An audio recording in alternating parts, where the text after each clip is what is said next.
Hello, welcome back. This is, of course, Bioshock 2, and we are doing essentially a video essay on how to make a really, really good video game sequel. Now, I know the first thing that some people will be thinking about this is why did you choose Bioshock 2? It's not a popular sequel, it didn't do too well. And I did actually do a video where I presented this. It's a quick 3-minute video and kind of explained it. But Bioshock 2 opens with what is probably one of the most traumatic openings of any video game ever. It basically starts with you being forced to kill yourself. Oh, and I should put in a spoiler warning before I go on. There will be spoilers for both Bioshock and Bioshock 2 in this video commentary. So be aware of that. If you haven't played and want to play, then just keep that in mind. And don't watch. Or do watch if you don't mind being spoiled. So, it was just a really emotionally traumatic opening, being forced to kill yourself.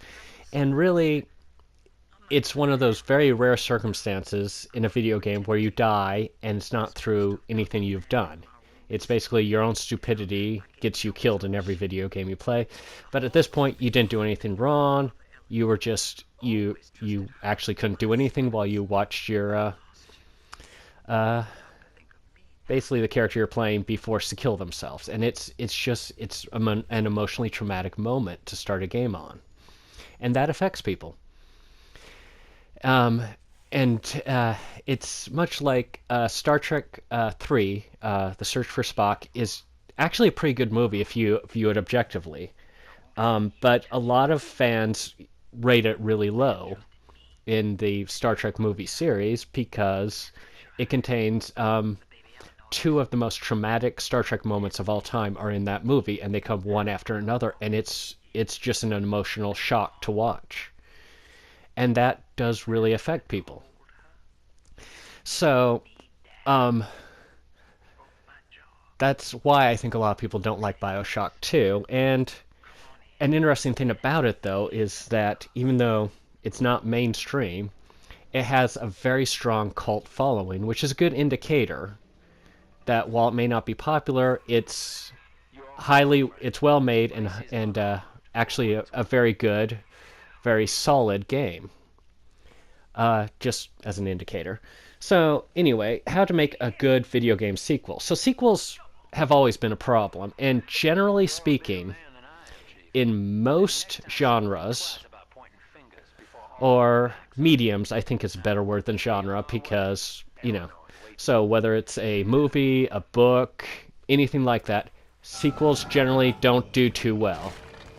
Sequels just tend to be really horrible. Even Shakespeare's plays, the sequels that he did, weren't as popular, as well received as some of his other stuff. And it's very rare that you get a sequel that actually works. In fact, in the last, since the 1970s, I can only offhand think of 2 movie sequels that were far better than the originals, and both of them made in the 70s, Godfather Part 2 and The Empire Strikes Back. In the case of Empire Strikes Back, it was the second part of a 3-part series, so you might want to debate whether it's an actual sequel or not. So, like I said, sequels in most of these other mediums are very hard to do and generally don't turn out as good. Video games are an exception to that rule. Video game sequels tend to be a bit better than the original. And this is just kind of an interesting concept and idea, but sequels almost always have to be better than the original. Part of that is the technology changes. So, you make the original game with the technology that you have, but 3 years later, after the game's a success, you have a different platform, different technology to use, so the sequels tend to be better than the original for that reason. Just the gameplay is smoother and so on. But specifically, there are 2 things that make a video game sequel superior to the original.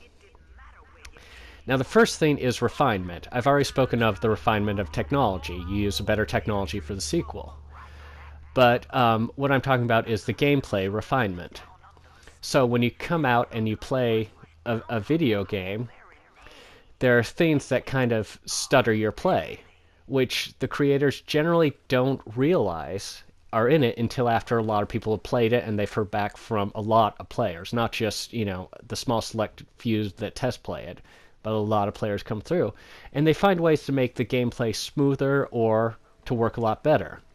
In the case of Bioshock 2, initially in the first game, when you entered a code into a machine, or into, one of the passcode areas in the game, in the original game, you had to remember the code or search somewhere to find the right code.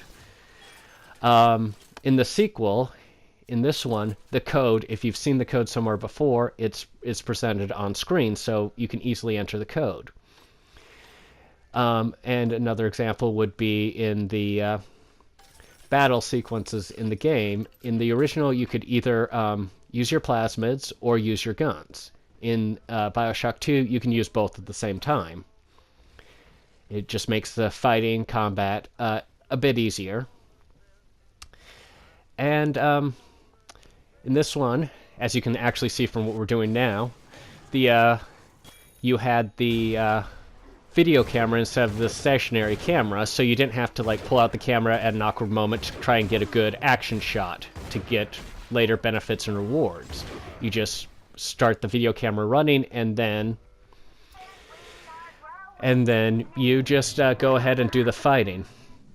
Now all of these are really, really small things, and that's the interesting thing about the refinement. It's always small things, but it makes the gameplay itself a lot more enjoyable, a lot easier to play, to enjoy, and to get pleasure out of when you do it that way.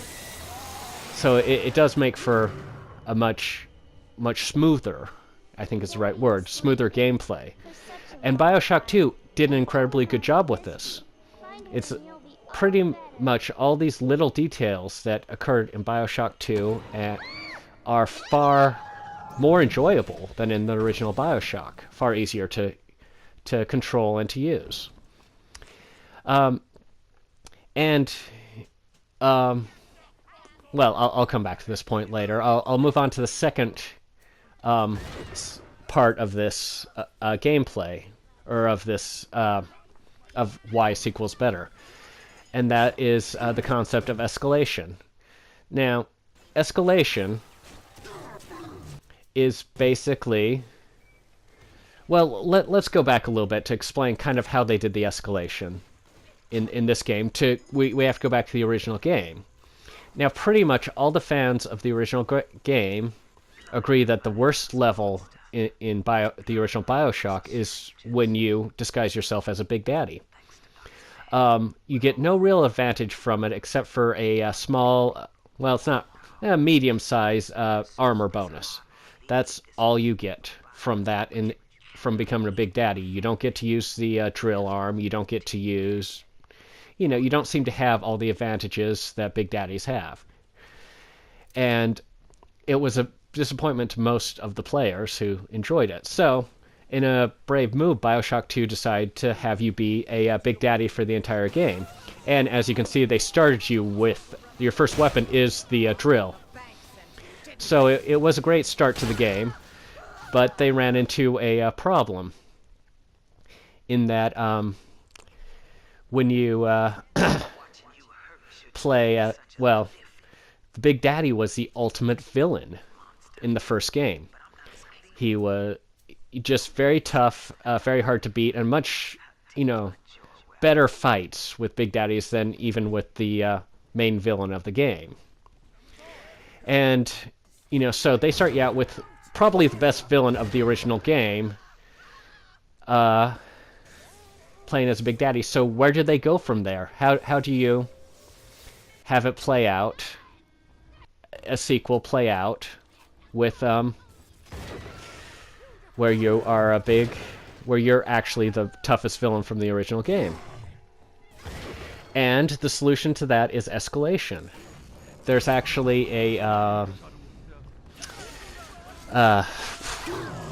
audio diary you can find at the beginning of the game that actually comes out and uses the word escalation in this regard. They explain to you that the splicers have learned new ways to combine Adam, have done all kinds of new wild things with Adam to their own selves and their own bodies, so they are considerably tougher in this game than they were in the original one. Not only that, but the Big Daddies, the main villain from the big ones, have also advanced. Now, I should explain, in Bioshock 2, you're not a brand new Big Daddy. What you are is an old Big Daddy. You are one of the original prototypes of the Big Daddy. And so the new Big Daddies you encounter here have better equipment, new technology, and so suddenly the Big Daddy fights aren't as easy as they once were. You got Big Daddies who fire missiles at you. You've got Big Daddies who launch personal machine guns. And it makes it very much more difficult. Now, not only do you have the escalation of the original villains and characters, you have the introduction of what is probably the toughest villain you have to face in any of the Bioshock games. I know somebody somewhere is going to object to that comment, but honestly, looking at it objectively, yeah, this is the toughest villain. But we won't debate that at the moment. I'll have another video to debate it if people want to argue that point. And that, of course, is the Big Sister, as we see right there. Now, not only does the Big Sister have better armor, or the same armor that Big Daddies have, they've got speed that Big Daddies don't have, they have agility, and they have an almost maniacal desire to attack and destroy you. And it's explained later on in the game that the Big Sisters were originally little sisters who are so full of Adam and who have essentially been driven, I won't say completely insane, but a bit nuts from the entire process, and then have grown up to be very dangerous creatures who were eventually made into Big Sisters just for the sheer desire, or just, yeah, basically because they didn't have anything else to do with them, and so they became these really tough enforcers in the game.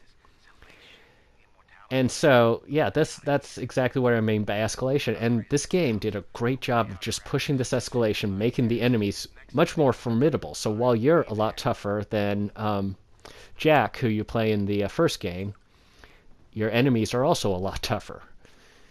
And that just makes for some very interesting, very good gameplay. But one of the interesting things, and this is a product of both refinement and escalation about Bioshock 2, was the moral dilemmas they have in it. Now, one of my favorite things about the first two Bioshock games is that there is a moral dilemma to them. That, you depend on your choices, you can get some very different endings in the game. Now, your choice in the initial game was pretty straightforward. It's whether you kill the Big Sisters to get more Adam, or you choose to save the Big Sisters and get less Adam. And there are certain rewards that come with saving them. But it's a pretty straightforward, easy moral dilemma to make. Now, Bioshock 2 initially presents that moral dilemma to you. So you have the same moral dilemma, whether you should save the Little Sisters or don't save the Little Sisters. But they add a little bit more to that. There are 3 characters in this game that you have the option whether to kill or not. Now, when you get the option on all 3 of these characters, basically they're defenseless. So you have the option to kill them. So, this is where a few spoilers are going to come in here. The first person is Grace. Now, Grace really doesn't like you, But as you discover when you play the game, her dislike of you has very little to do with, an active dislike of you, but more to do with a misunderstanding between you and her. And she ultimately, the two goals that you both have are the same. You both want to get to Eleanor, you both want to protect Eleanor. And she thought you were taking Eleanor away from her, trying to, take advantage and destroy Eleanor. And by preserving her, you actually get some immediate advantages.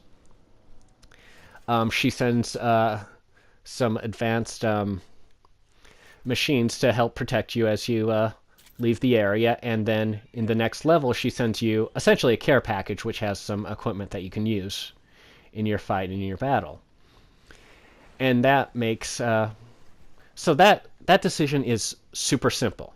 The second one is your second moral dilemma isn't quite as simple.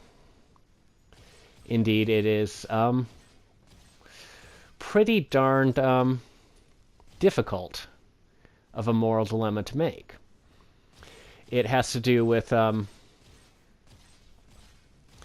whether or not you should it's whether you should kill or somebody or not kill them, of course, but it's this next guy. The moral dilemma is the guy is really kind of a scuzzy guy. He is the type of person who kind of wants to be a bigger, braver, better person, but never quite makes it. And ultimately, for his own ends, he basically not only forces you to become a big daddy, or not him personally, but he puts you in the position where he sells you out so that you become a big daddy. That's a better way to describe it. And not only that, but he's the one who turned Eleanor, who is essentially your daughter in this game, into a little sister.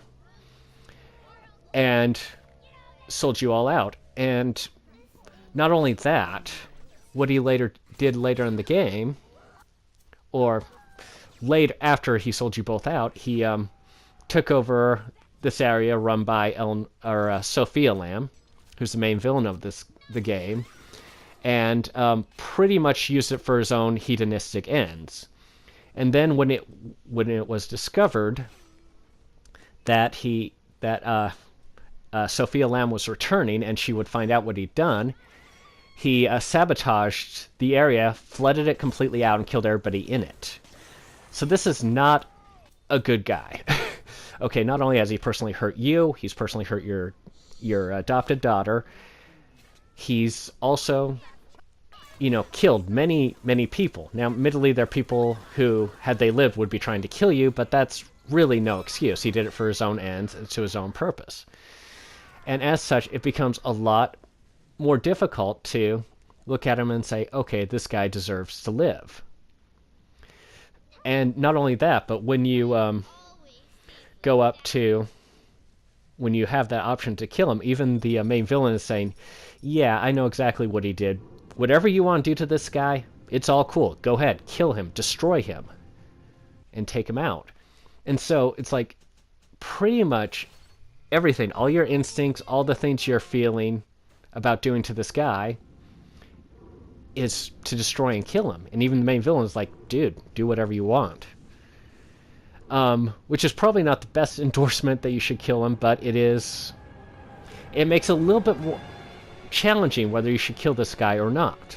Now, the correct moral choice is forgive and forget. Forgiveness is almost always the best choice in life as it is in video games. At least this video game. I can't speak for all video games. Now,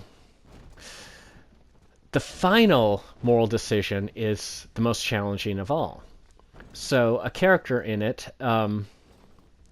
named Gil Alexander, essentially was subject to the same experiments that Eleanor was later subjected to. The only difference is Eleanor, having been a little sister, was able to survive the process without any real problems, any bad things happening to her personally. Whereas Gil Alexander began to mutate and eventually became this massive, intelligent sea creature. Which, yeah, cannot be a good thing, to say the least. Now, basically, before you meet him as the sea creature, you get a message from him which tells you that he's going to let you into this area you need to get into and help you get everything you need, provided you kill what he's become, what he's mutated into. He's pretty much... what he's mutated into, he's gone insane, and he's also... yeah, he's not only mutated, he's gone insane, and he's also actively trying to kill you. Now, when you finally get into a position where you can kill this massive creature he's become, the creature itself is able to communicate with you and indicate and tells you, actually quite directly, he doesn't want to die. He likes who he's become. Now, who he was formerly actually tells you, ignore whatever I say to you. I need to die. And who he is now, the new Gil Alexander, likes who he is and wants to stay alive.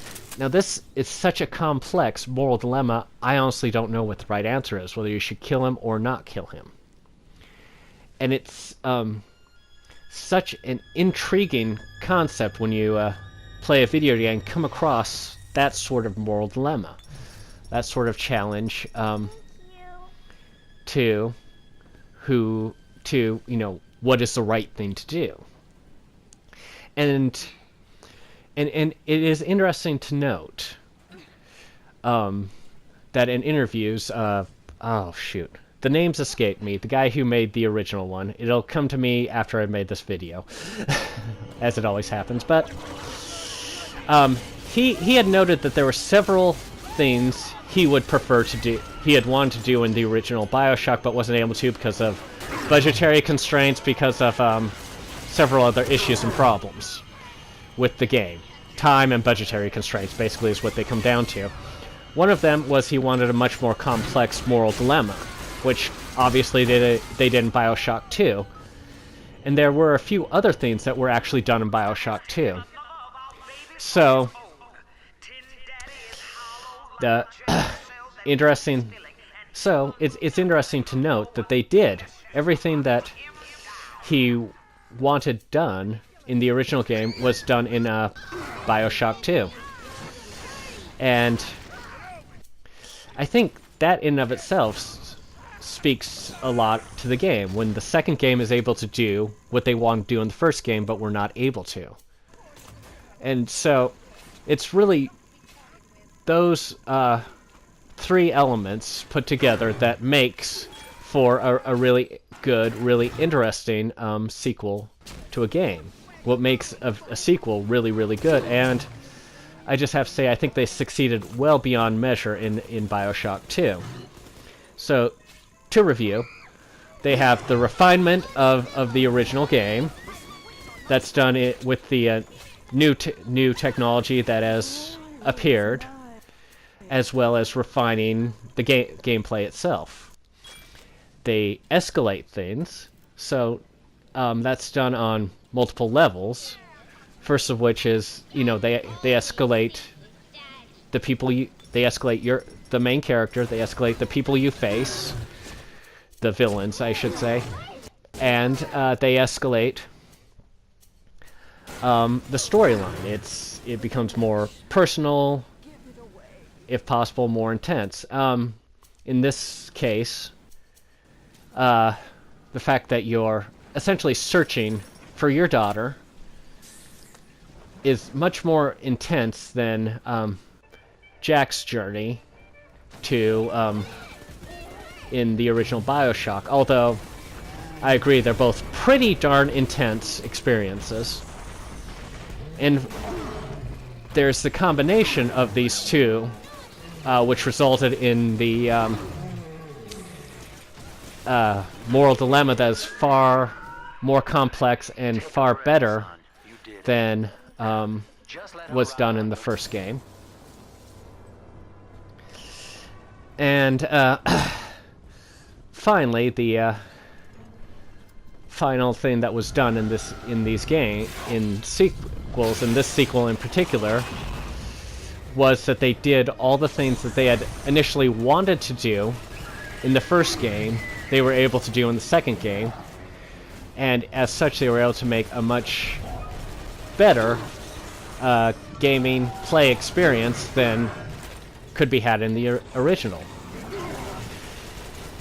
Now, as noted, this game sadly was not as widely accepted, or wasn't considered to be as good as the original Bioshock. Now, several reasons have been given for that, and I think, you know, I'm not going to disrespect anyone else's preference. So for many people, it's just a matter of preference. I preferred the first game to the second game, and that's fine. But several of the reasons I don't think quite hold water, at least as an objective reason, such as just being too similar to the original. I think it was great to return to Rapture. This is just my personal opinion. To return to Rapture and to explore areas in Rapture that weren't explored. To see kind of the poorer parts of Rapture, as well as to see kind of the entertainment areas of Rapture, such as the amusement parks and those same things. And to kind of be introduced to a new villain, to find out more about what happened to Rapture.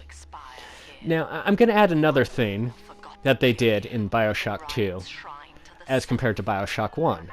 And this is another big spoiler for you.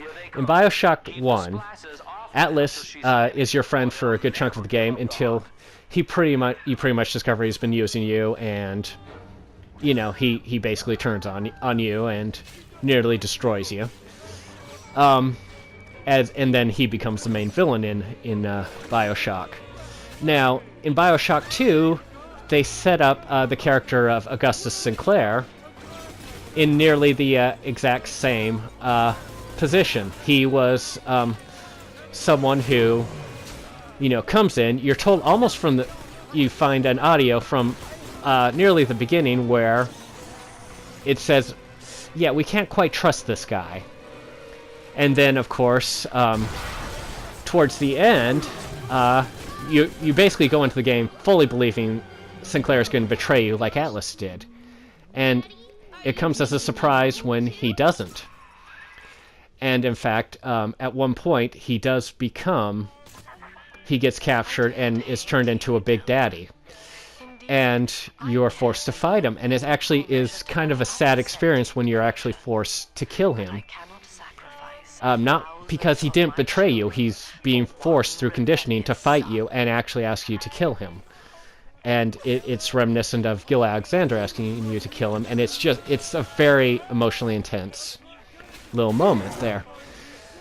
So, those are really how to make a good video game sequel, and really why Bioshock 2 was one of these sequels, even if it wasn't generally appreciated, except in cult circles and by people like me who really enjoyed it over, you know, the other Bioshock games. So, yep, tune into my channel for further games, philosophies, concepts, ideas, playthroughs. Really just whatever I feel like doing at any given time. And, yeah, like and subscribe if you like this video. And let me know what you think of this. Let me know about other video game sequels that you think were really well done. And I will see you in the next video, and I'm going to leave Delta here to fight his way through all these splicers. And I will see you in the next video. Bye.